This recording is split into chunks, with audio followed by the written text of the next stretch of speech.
بسم الله الرحمن الرحيم الحمد لله رب العالمين والصلاة والسلام على خير خلق الله محمد وعلى آله وأصحابه الكرام وتابعيهم بإحسان إلى يوم الدين.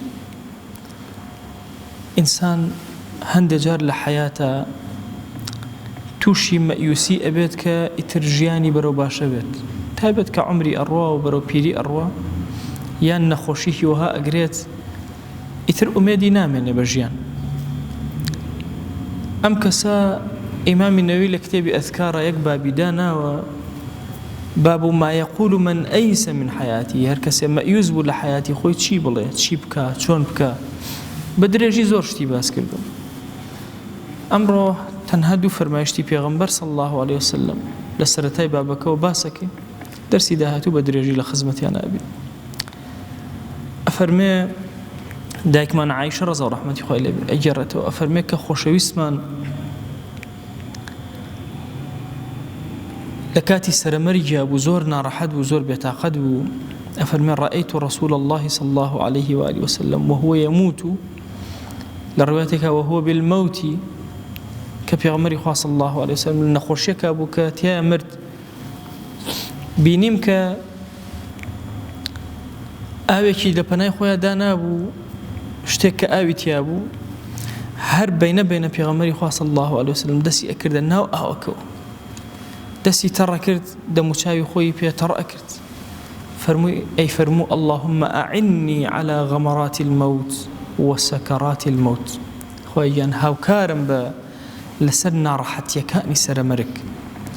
غەمەرات و سەکەرات ئەم دوو کەلیمەیە زۆر گەورەی ئینسان حاڵی بێ لێی. غەمەرات بە معنای خنکان دێ لە ئەسڵا، غەمر بە معنای خنکان دێ لە عەرەبیە، یعنی ئەم ئازاری مردنە ئەوەندە ناڕەحەتە چۆن کەسێ ئەخنکێنی لە ناو ئاوە، خەریکە ئەخنکێ و هەنە ئەسەی بۆ نادرێ و ناڕەحەتە بێ، ئەبەو کەیفێتی. بۆیە پێغەمبەری خوا صلی الله عليه وسلم ئەی خوایان پەنا ئەگرم بە تۆ لە غەمەراتی مردن، یعنی ئەو شتێ خەریکە ئەم خنکێنێ، ئەوەندە ئێشەکەی ناڕەحەت.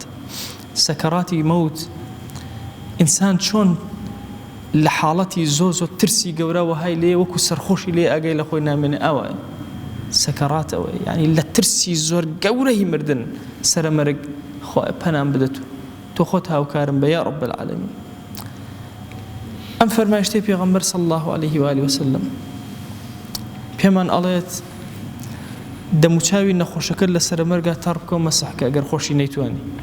پێمان ئەڵێ فێنکی بکەرەوە. پێمان ئەڵێ دوعای بۆ بکە کە خوا هاوکاری بێ لە دەرچوونی ڕۆحیە لەو ناڕەحەتی و ئێشەی کە ئەگاتە سەری. و پێمان ئەڵێ خۆت بۆ خۆت دوعا بخوێنە بۆ خۆت لە کاتی سەرەمەرگە. لە صحیح بوخاریە هاتووە عینەن دایکمان عایشە ئیگەڕێتەوە، ئەفەرمێ خۆشەویست صلی الله عليه وآله وسلم پشتی دابوو بە منەوە، ڕێوایەتی دووەمە، ئەفەرمێ زۆر ناڕەحەت بوو، ئەی فەرموو لە سەرەمەرگە اللهم اغفر لي وارحمني وألحقني بالرفيق الأعلى. خوایان لێم خۆش بە و ڕەحمەت بەسەرما ببارێنە، بمگەیەنە بە هاوڵی زۆر بەرزم، یعنی بمگەیەنە بە خۆت یا ئیلهی، یعنی ڕۆحم بکێشە. وألحقني بالرفيق الأعلى، ئەفەرمێ ئەوەندە ناڕەحەت بوو، خوای لێم خۆش بە، خوای ڕەحمم پێ بکە، لەم حاڵە مەمهێڵەرەوە. وألحقني بالرفيق الأعلى، هاوڵە زۆ بەرزەکە بمگەیەنە بەو، یا بەرزترین هاوڵ بمگەیەنە بەو. پێغەمبەری خوا صلی الله عليه وآله وسلم لە ڕوایەتێکە ئەفەرمێ ئەنبیا عەلەیهیم الصەلاة وەسەلام ئازاری دوان لە ئێوەیان هەیە، هەموو نەخۆشیەکیان ئازاری دوان لە ئەم ئینسانانەی هەیە، ئەوەندە ماندوو بووە. ئەفەرمێ ئەمەش بۆ ئەوەیە چونکە ئەرکێکی زۆر گەورەی قورس کەوتوتە سەر شانیان، مردنیشیان بە ئەندازی دوو کەسی ئێمە کە ئەمرێ پێغەمبەران عەلەیهیم الصەلاة وەسەلام ناڕەحەتن. بۆیە پێغەمبەری خوا صلی الله عليه وآله وسلم ئەوە بۆ شێوازە لە سەرەمەرگە دوعا ئەکات، خوای کۆمەکم بکەی، دوعا ئەکا خوای بمگەینیتەوە لای خۆت.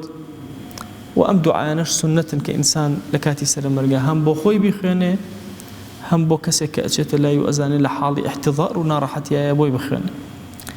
خوایان داوات لي أكين برحمة وبزي خود بكرم خود لجناها كان من ببورة عفو من كبزي بسرمانا ببارنا أم فرماشتاني پیغمبر صلى الله عليه وسلم بكرة شراء الروشني جيان من بكرة شراء الروشني ناوغور من بكرة شراء الروشني آخرة من خو إلي من قبولك خو إلي من قبولك خو إلي من قبولك آمين آمين والحمد لله رب العالمين وصلى الله على سيدنا محمد وعلى آله وصحبه وسلم تسليما كثيرا أبدا إلى يوم الدين.